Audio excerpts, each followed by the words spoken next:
A golden age dawns, its prosperity built upon ambitious expansion and seemingly endless resources. The treasury overflows with coins minted from conquered lands and extracted precious metals. Grand monuments rise, celebrating the empire's power and the cult of its ruling class. Trade routes stretch like silken threads, connecting the capital to distant, wealthy provinces. Military legions stand unopposed, their polished standards reflecting a promise of eternal peace. Philosophers and artists flourish under generous patronage from the increasingly wealthy elite. The first internal cracks appear as a new class of ultra-rich merchants emerges. Luxuries once reserved for emperors become common desires for the ordinary citizen.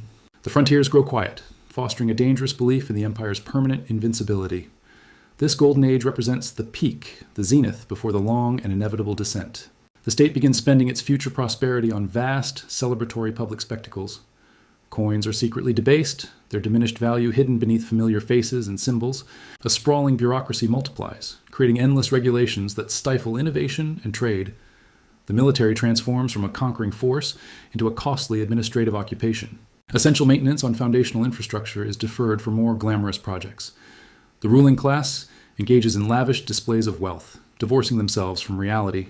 A deep cultural shift prioritizes comfort and entertainment over duty and civic virtue.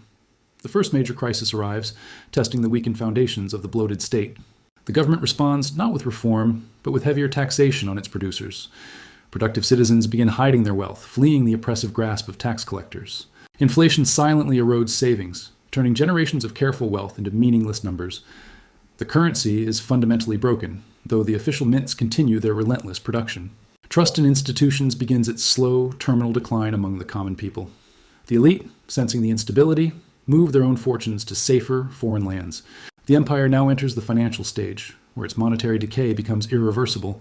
Barter systems re-emerge in the provinces as faith in official coinage evaporates. The government imposes price controls, creating immediate shortages of essential food and goods. A black market flourishes, operating outside the failing legal and economic structures. The army demands payment in gold, not the worthless currency it is supposed to defend. The state responds by confiscating private gold holdings from its most loyal citizens. Once thriving trade routes grow dangerous, plagued by bandits and corrupt local officials. The central treasury is now empty, its vaults containing only dust and promises. The government begins selling public offices and titles to the highest, most corrupt bidders.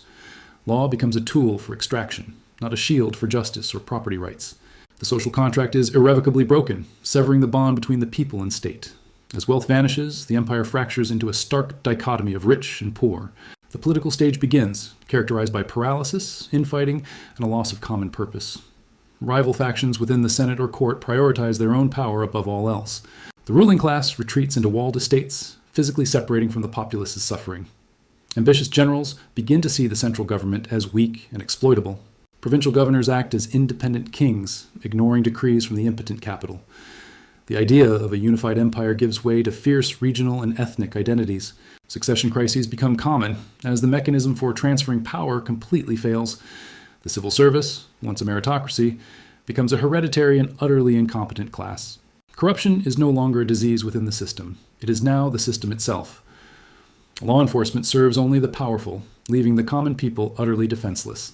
The people lose all faith in their leaders, viewing them as thieves and parasites. This political rot inevitably invites external pressure from opportunistic rival powers. The empire now enters the military stage, where its physical security begins to unravel.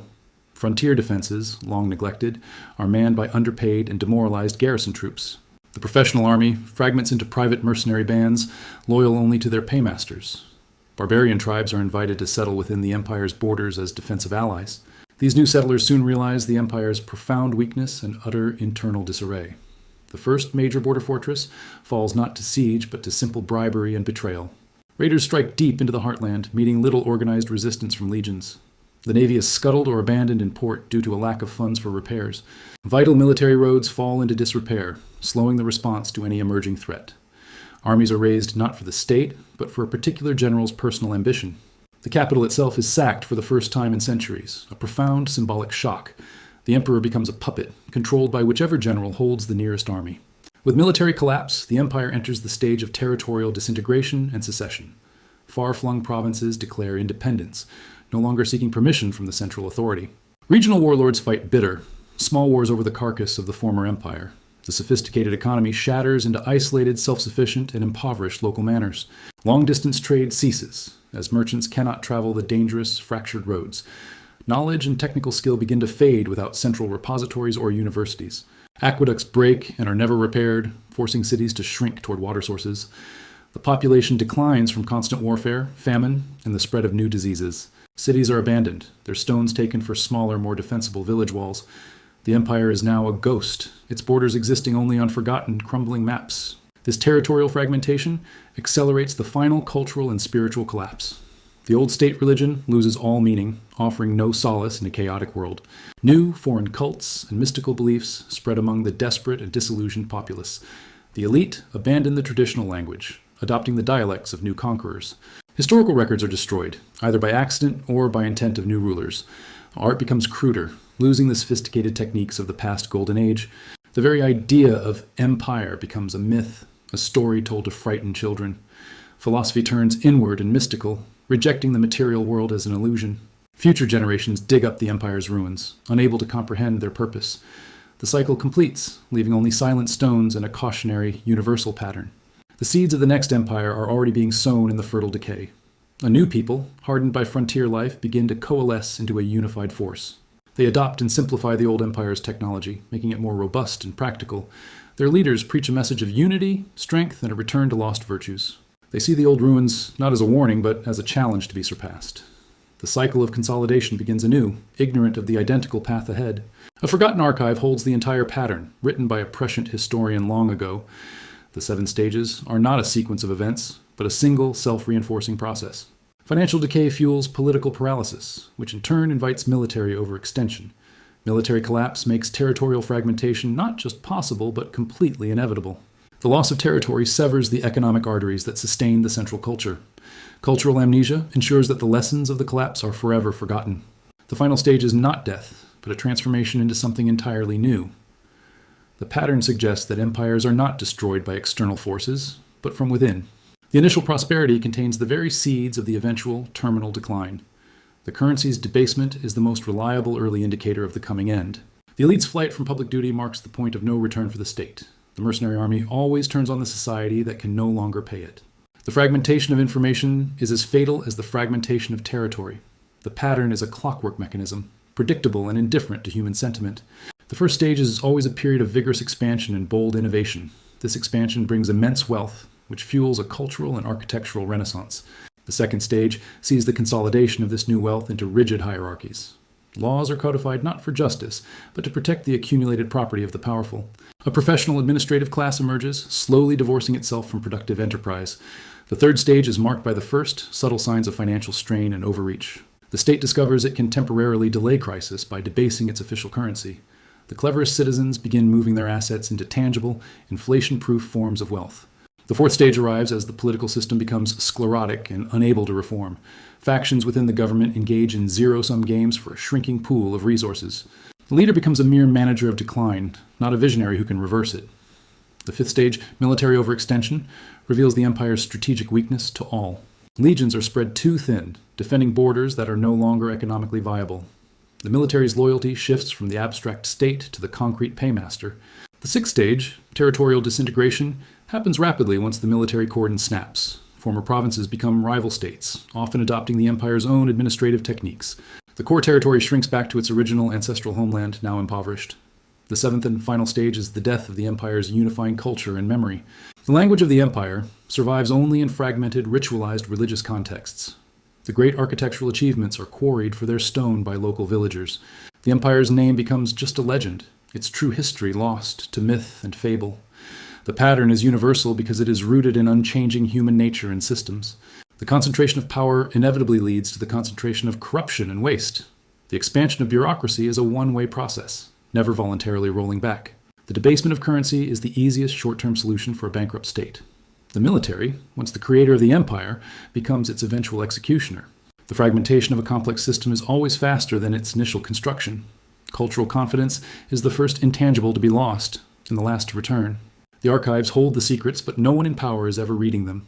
The warning signs are always visible, yet always misinterpreted as temporary troubles. The elite's isolation from common experience blinds them to the coming avalanche. The state attempts to control prices, always creating deeper and more severe shortages. The black market becomes the real economy, operating outside all legal frameworks. Trust evaporates not in a day, but through 1,000 small acts of betrayal. The social fabric unravels from the top down, beginning with the ruling class. The idea of a common good is replaced by the reality of competing self-interests. The legal system becomes a weapon for the powerful against the productive. The tax burden steadily increases, even as the ability to pay it plummets. Infrastructure decays slowly at first, then all at once in a cascade of failure. The cities, once engines of culture, become crowded, dependent, and vulnerable centers. The countryside, once the source of wealth, is bled dry to feed the urban centers. The monetary collapse makes long-term planning and investment completely impossible for anyone. Savings vanish, destroying the intergenerational transfer of knowledge and capital. The skilled and ambitious begin to leave, seeking opportunity in newer, rising powers. The population's decline is both a cause and a symptom of the general collapse.